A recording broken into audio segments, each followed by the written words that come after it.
the unconference, because it's not a conference.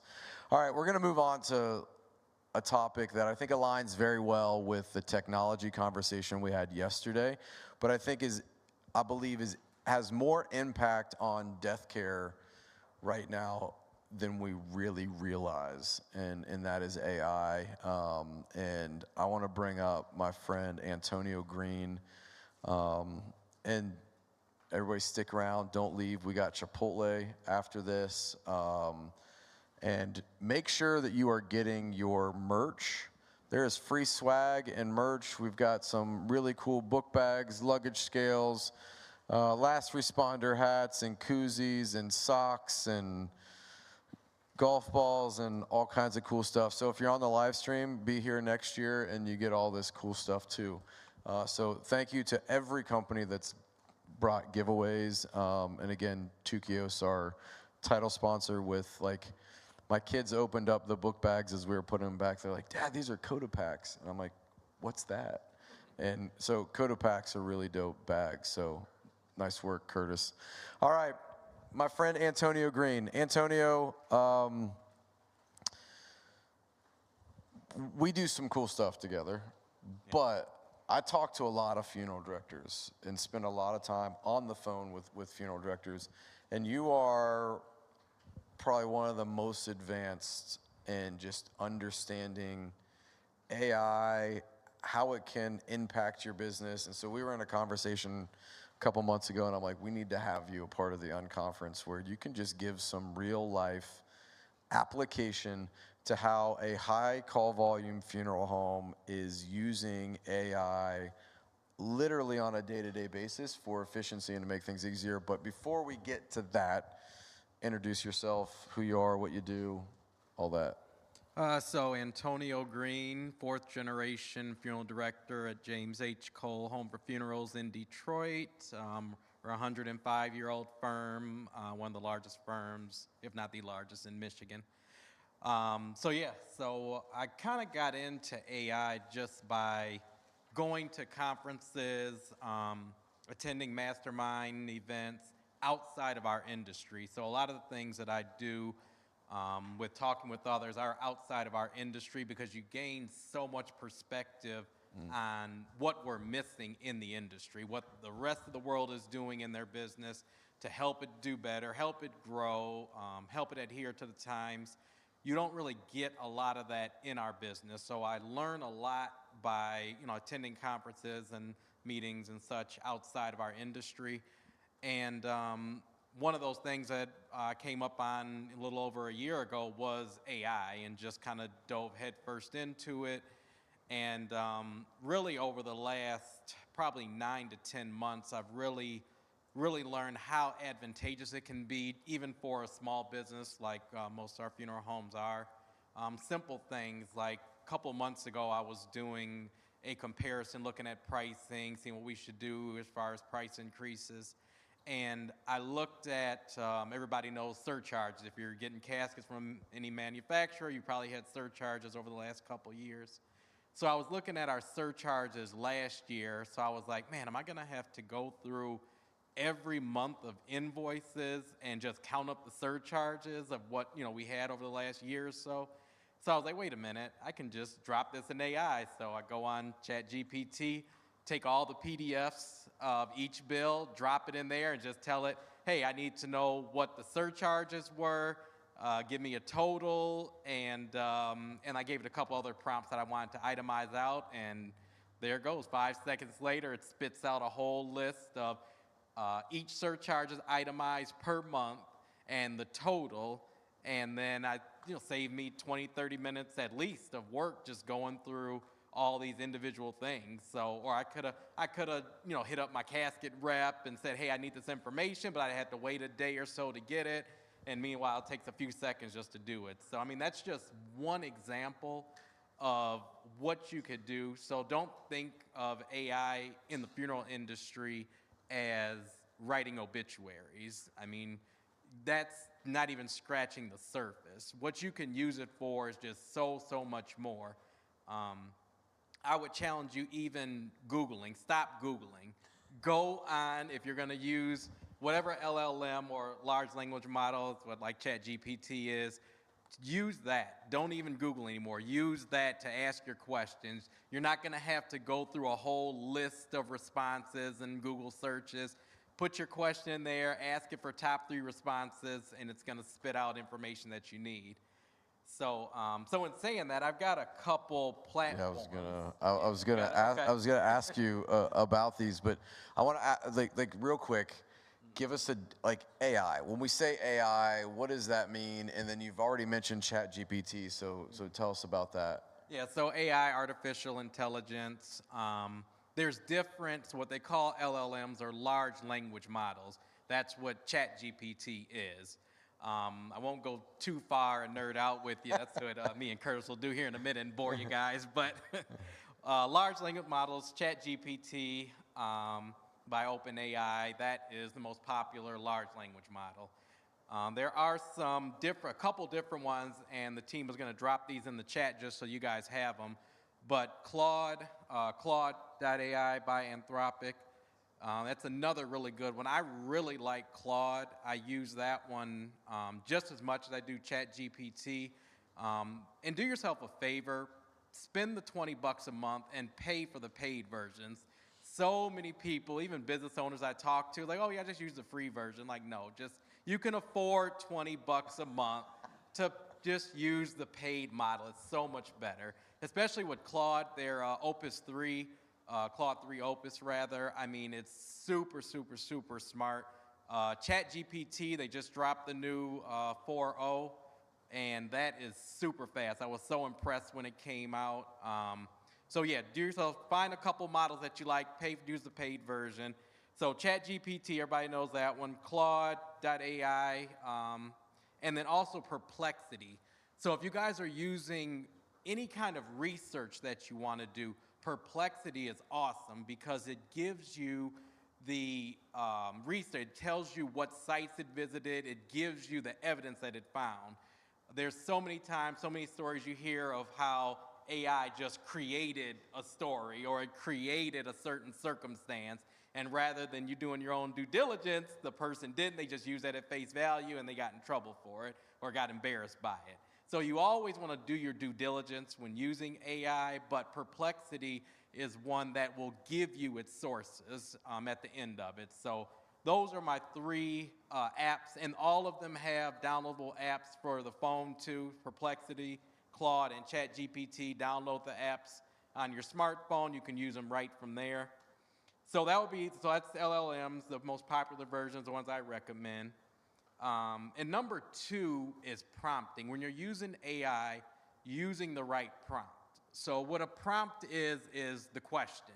Whatever you're going to type in that field and ask it, that's what prompting is. So rather than just asking it a question, you need to do what they call optimizing your prompt. So the team, I sprung this on them at the last minute, but we're going to try and get this up so you guys can see it. We're going to do a little example here. Are we live with this? We are live. We are, okay. Real live example. Let's go. So in ChatGPT, you can create your own GPTs. So I've created this one, a little quick and dirty one called a prompt optimizer. So if the team, you click that first on the left button, the prompt I want to optimize is, so you just go on there. And the team will throw this link in the chat too, because anybody can link to this GPT, so you can use it right now. So we'll do an example here. Let's have the team, let's type this in. Instead of just asking ChatGPT, let's say you've got an avid golfer and you want some ideas on how to create an awesome service for an avid golfer. So rather than typing that in, we're going to optimize the prompt first. So guys, type this in. Give me 10 different ideas to use for a homegoing service for an avid golfer. So rather than just using that and typing it in and putting it in your LLM and letting it spit out the results, we're going to put it into this prompt optimizer first. So let's go ahead and see what it comes out with. So this is what's going to be your new prompt. Rather than just that simple one-liner, this is what you're going to put in. So can anybody read that off? My vision isn't that good from here. Let me give somebody a microphone. You want to bring? Yeah. No, I can run up there and read it real quick. Okay. Here's the prompt. The prompt is, so we put in, give me 10 ideas to use for a home-going service for an avid golfer. The new prompt is now, act as an event planner specializing in personalized memorial services. I need 10 creative ideas for a home-going service tailored to an avid golfer. The ideas should honor their passion for golf and create a meaningful experience for attendees. Include a brief description for each idea and explain how it reflects the individual's love for the sport. Ensure the suggestions are respectful and suitable for a memorial service. So first, what I want you to do off of that, Antonio, is break down the value of explaining a prompt that way to ChatGPT. Now, it should be obvious. So just like asking anybody, if you ask them a simple question, you're going to get a simple response.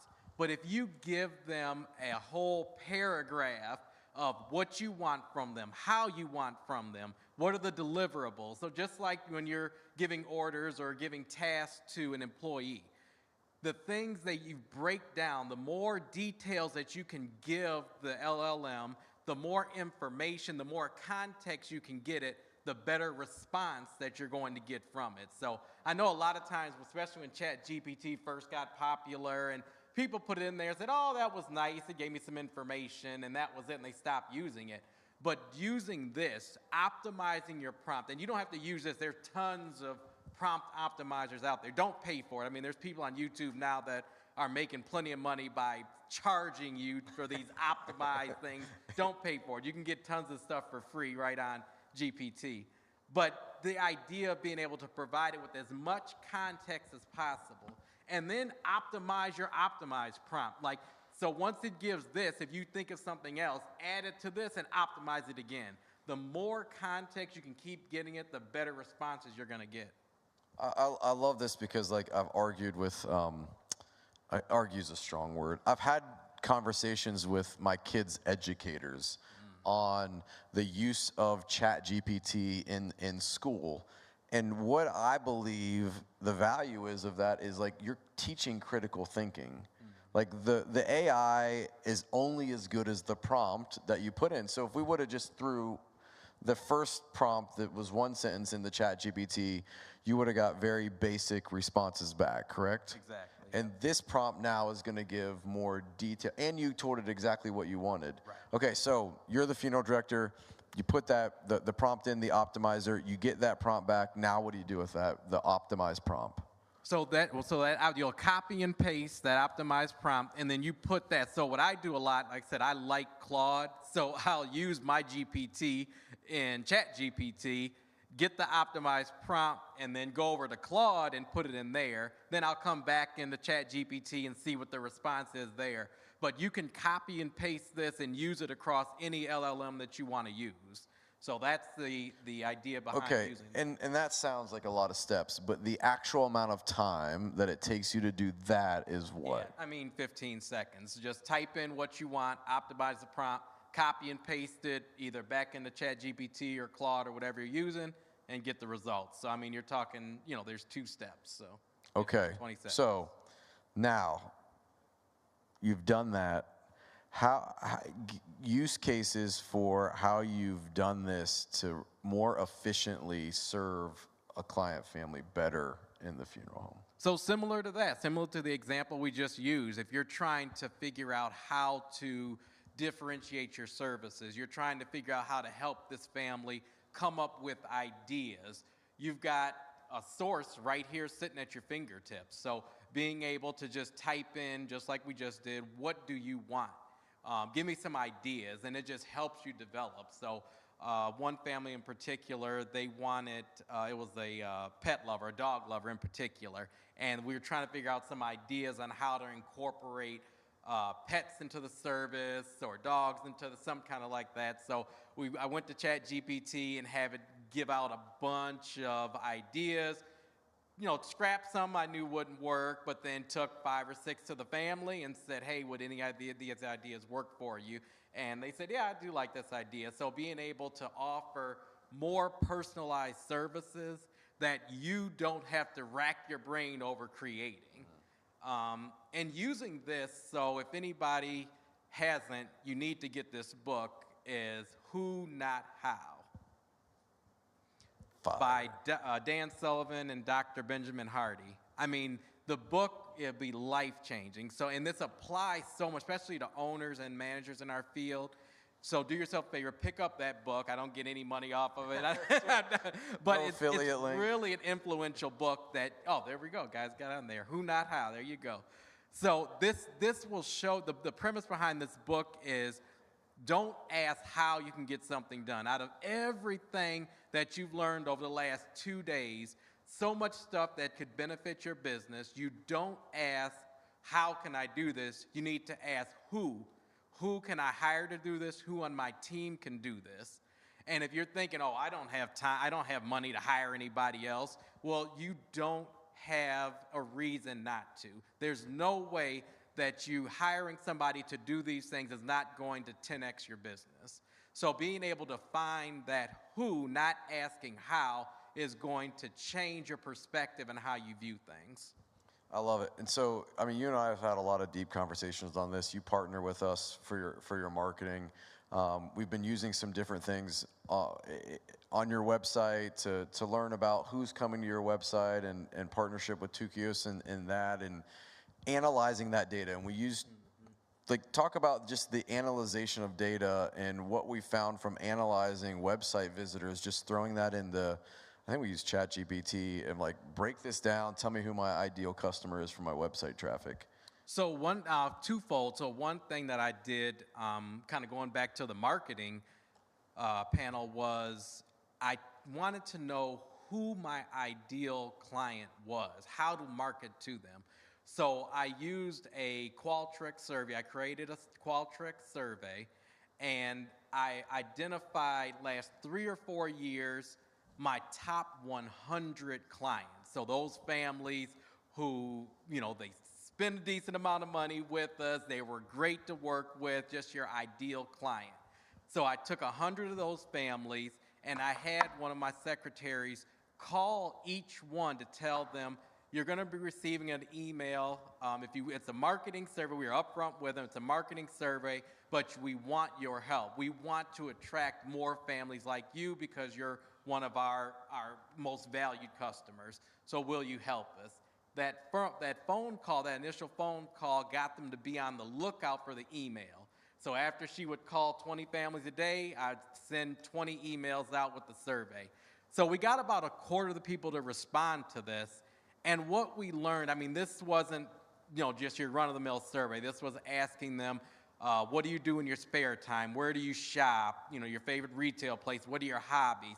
And we were able to create a whole mold, or what do you call it?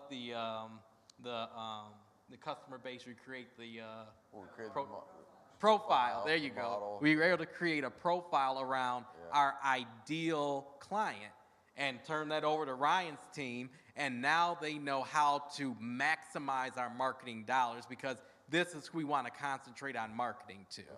Yeah, and we learned some things too about a different set of customers that change the way that you offer payment structure and different things based off of their interests online, websites, by analyzing a large data set and going, okay, here's commonalities. And so, there's so many business applications. This conversation, I probably should have planned more time for, because we could go really deep, and you and I have had a lot of deep conversations. But I want to bring Curtis up as well and let you guys kind of, I don't know if I want to be, I'll just stay in the middle. Pick a mic, any mic.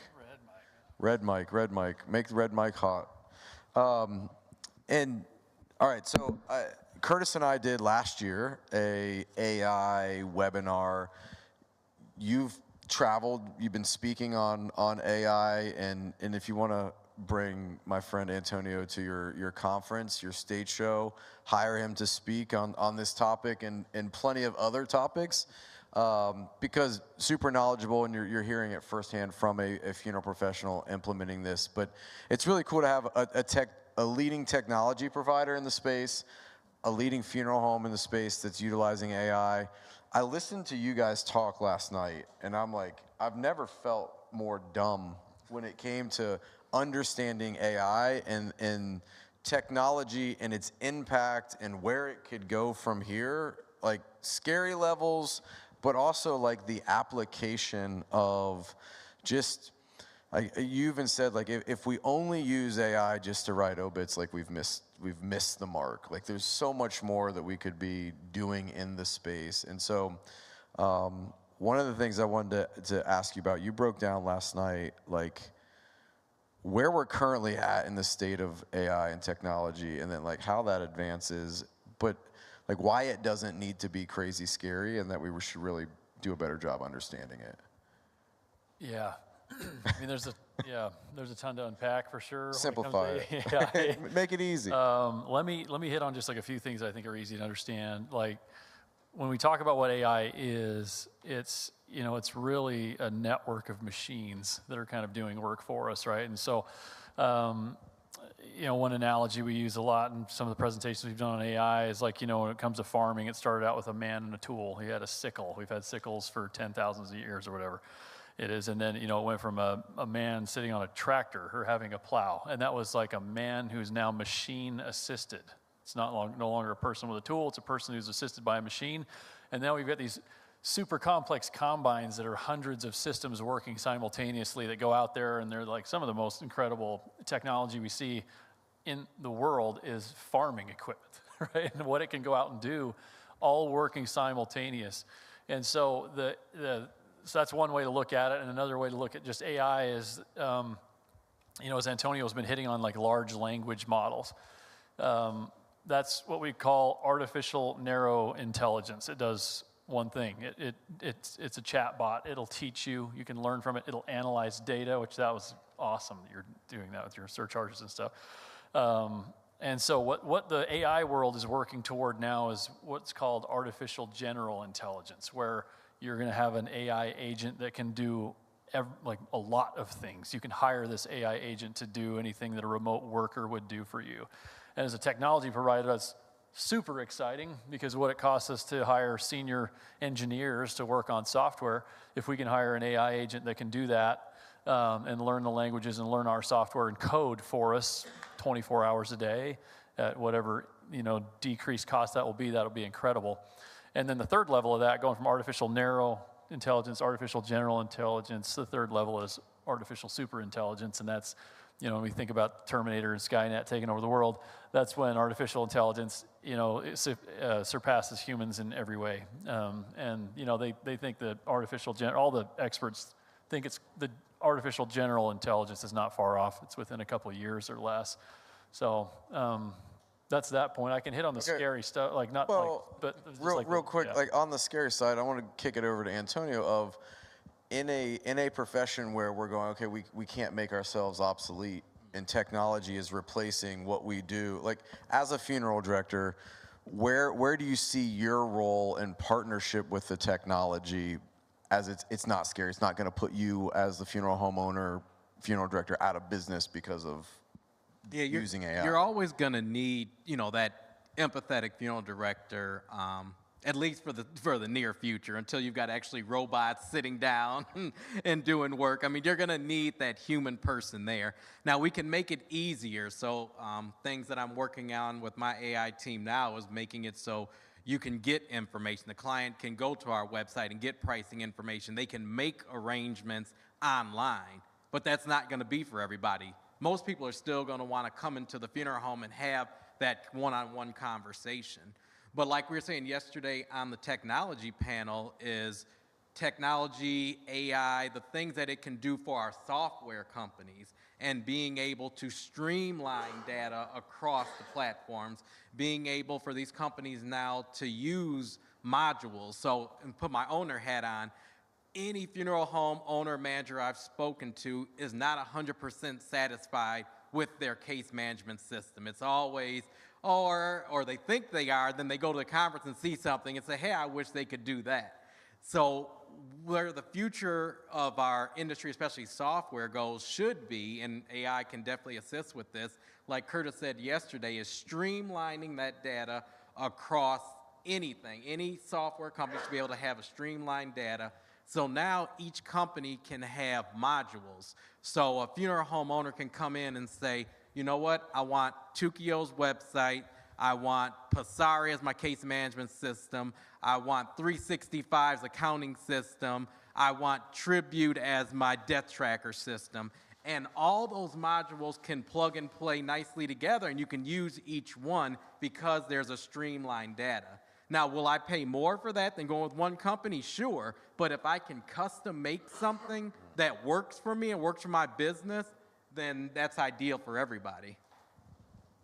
You're the tech guy. No, I mean, yeah, amen. I mean, we were talking about that yesterday. I think that's really important.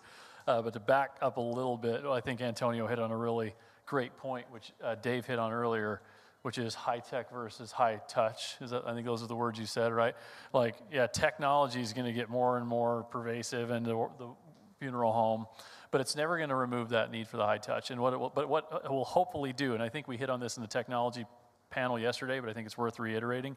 Hopefully what technology will do will be give the funeral director all the time he or she needs for those high touch moments, right? Get rid of all this stuff. You know, when like the humanoids and everything else show up, let them wash the cars, let them pull the cars around, let them do everything else, like all that stuff that you don't need to spend your time doing, and really spend on finding out what kind of water they want to drink and putting that in the fridge. Like that kind of stuff is what's going to have the highest impact, is when you're at those high touch items. I think that's where technology should be. And you can do that now. You can really start, using AI, learning how to use it now to save time, save time in analyzing those documents, going over your accounting and having it streamlined, ask suggestions, just using ChatGPT and ask it for suggestions on, here's the scenario, analyze my accounting reports for the last year and give me some examples of how I can change certain things to be more profitable. Rather than you racking your brain for days on end, use, these LLM models now to save yourself time. Yeah, one other point too, I think this comes up a lot when you're having a AI conversation, where funeral directors usually start asking questions is on the legal side of this, right? They're like, how legal is this to use? What should I be thinking about from a legal perspective? And there's 3 points I would make. One is an acceptable use policy inside the funeral home. Like, what's acceptable use of AI from your employees? That should be in your handbook. You want to write the acceptable use policy, use Antonio's prompt optimizer, right? And have it say, I need you to start work on an acceptable use policy for our team. Put that in your employee handbook. Make sure your employees understand what they need to do. And a couple things you're going to want to make sure they do. You're going to want to make sure that they have the family sign off on the use of AI, right? And in that, you want to cover yourselves and say sometimes AI does hallucinate, sometimes AI does make a mistake, and you want to make sure, in that sign off that you're saying, when that happens, we will fix it as soon as possible if that happens. And the last thing is on the licensing side of AI. Most of these models are very generous to the user, where they say, like, if you wrote the prompt, whatever comes out, you've got the copyright for it. Right, and they'll even, in a lot of their terms of use, have an indemnification for the user. So, like, if you're the user and you ask DALL-E for an image or Midjourney for an image, and it makes this really beautiful picture that you're using for something, and it basically ripped off a Van Gogh painting or something, and Van Gogh comes back from the dead, tries to sue the AI company. You're indemnified as the user in a lot of cases with these models. So you just want to make sure you're just aware of the terms of use and how you can use it, and then make sure both families and employees are signing off on like how you're using it and what's acceptable, and your plan of action if there is any sort of mistake making. It's really not that much work. You can whip that together in like an hour or less and have that process in place. But that, because there's so much concern I think people have with AI, that kind of helps a little bit. This conversation's dope.